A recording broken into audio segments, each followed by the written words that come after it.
हरे कृष्णा। हमारे शास्त्रों में कहा गया है कि एकादशी व्रत का पालन करने वाले व्यक्ति के समस्त पापों का नाश हो जाता है। स्वयं भगवान श्री कृष्ण उस व्यक्ति से प्रसन्न होकर उसे आशीर्वाद प्रदान करते हैं। हर मास की कृष्ण पक्ष और शुक्ल पक्ष की एकादशी को व्रत रखकर भगवान श्री हरि विष्णु की पूजा आराधना करनी चाहिए। हर एकादशी का पुण्य बहुत अधिक होता है। दशमी के दिन सूर्यास्त के पश्चात भोजन न करके एकादशी के दिन प्रातःकाल उठकर स्नान आदि करके भगवान श्री हरि विष्णु के समक्ष व्रत का संकल्प लें, उनकी पूजा करें, उन्हें तुलसी दल, चंदन, गंगाजल और फल अर्पित करनी चाहिए। तो इस प्रकार एकादशी के दिन हरे कृष्ण मंत्र का जाप और श्री हरि कथा की कथा का श्रवण अवश्य करना चाहिए। इस बार कार्तिक मास के कृष्ण पक्ष की एकादशी 21 अक्टूबर 2022 को है। यह एकादशी कार्तिक मास में पड़ती है, अतः इसका महत्व और अधिक बढ़ जाता है। इस एकादशी का व्रत करने से सभी पाप नष्ट हो जाते हैं और भगवान श्री हरि विष्णु प्रसन्न होकर हमें वैकुंठ धाम में जाने का मार्ग सुलभ हो जाता है। इस एकादशी की कथा के श्रवण मात्र से ही मनुष्य के सभी पाप नष्ट हो जाते हैं और अनंत फल की प्राप्ति होती है। आइए अब श्रवण करते हैं रमा एकादशी व्रत कथा। युधिष्ठिर कहने लगे, हे भगवान, अब आप मुझसे कार्तिक कृष्णा एकादशी का नाम और इसकी विधि तथा इसके करने से क्या फल मिलता है सो सब विस्तार पूर्वक कहिए। भगवान श्री कृष्ण बोले, इस एकादशी का नाम रमा एकादशी है।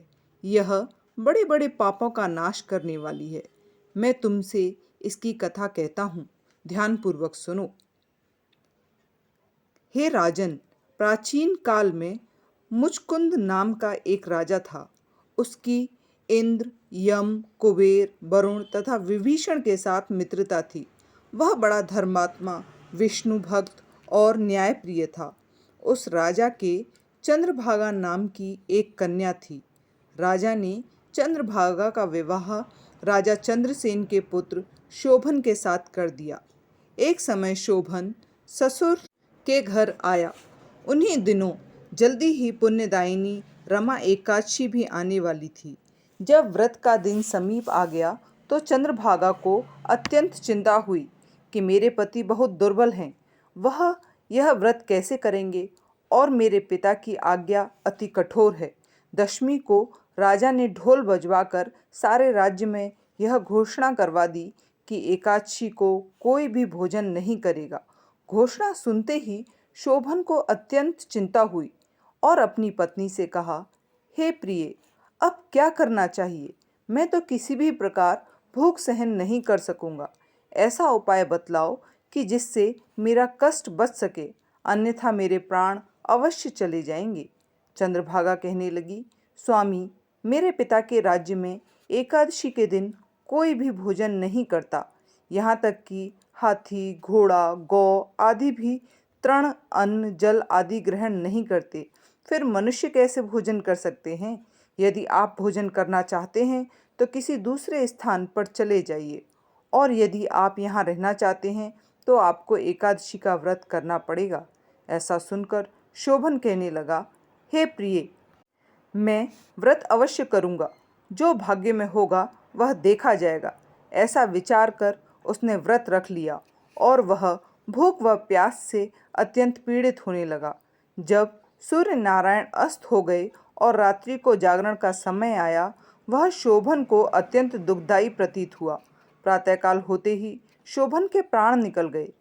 तब राजा ने उसका दाह संस्कार कराया, परंतु चंद्रभागा अपने पिता की आज्ञा से सती नहीं हुई और अपने पिता के घर में ही रहने लगी। रमा एकादशी के प्रभाव से शोभन को मंद्रांचल पर्वत पर धन धान्य से युक्त तथा शत्रुओं से रहित एक सुंदर देवपुर नगर का राज्य प्राप्त हुआ।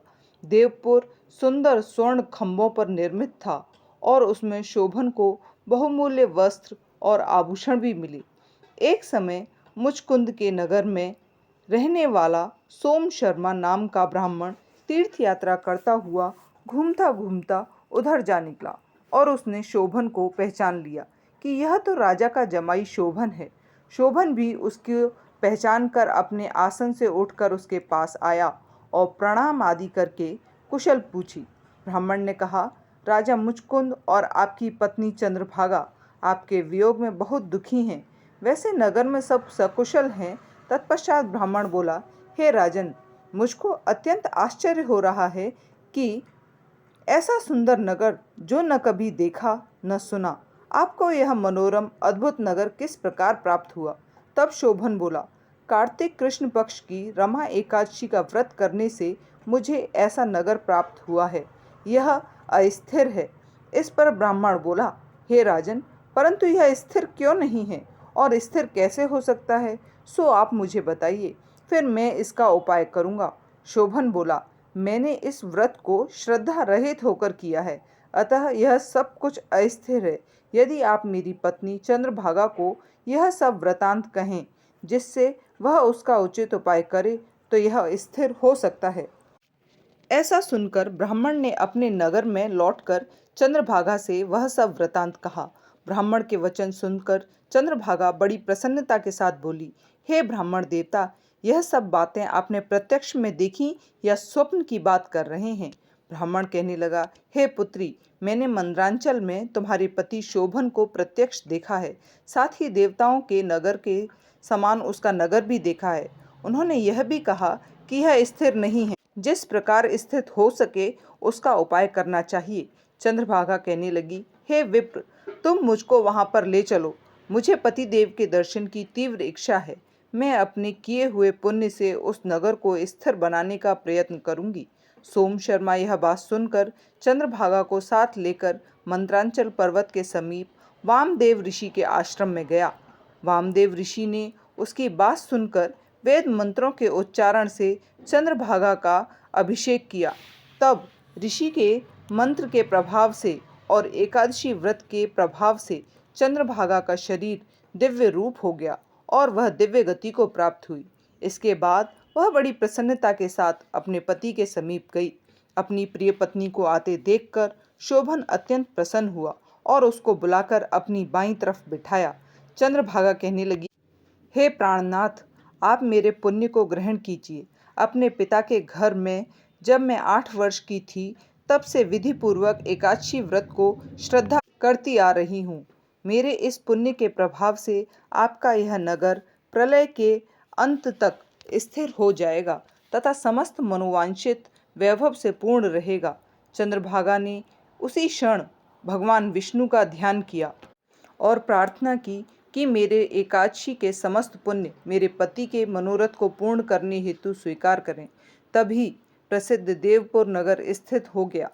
तब चंद्रभागा दिव्य रूप धारण कर तथा दिव्य आभूषणों और वस्त्रों से सुसज्जित होकर अपने पति के साथ रहने लगी। भगवान कृष्ण बोले, हे राजन, यह मैंने रमा एकादशी का महात्म्य कहा है। यह एकादशी चिंतामणि एवं कामधेनु के समान सब मनोरथों को पूर्ण करने वाली है।